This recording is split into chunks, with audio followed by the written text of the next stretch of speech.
আসসালামু আলাইকুম রহমতুল্লাহি আবরকাত। আমি মোহাম্মদ ইলিয়াস খান। আজকে নিউজিল্যান্ড বনাম পাকিস্তান খেলা গেছে, ক্রিকেট খেলা। আজকে কিছু আমি বলতে চাই। এই যে পাকিস্তান টিমটা, এইটা মনে করেন এটা আসলেই একটা টিম। ব্যাটাররা কোনো রান পায় না। ব্যাটাররা কি পায় না? কোনো রান পায় না।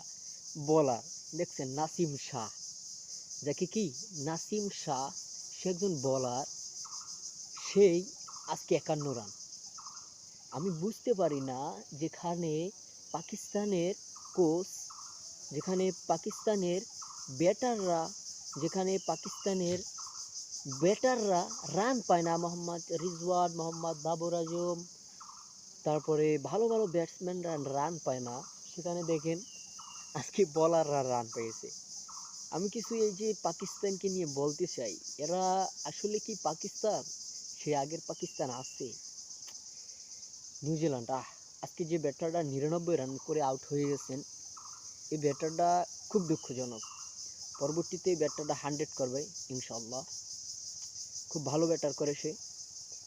আর আজকে যে খেলাটা গেল, 2টা ওডিআই গেছে আজকে।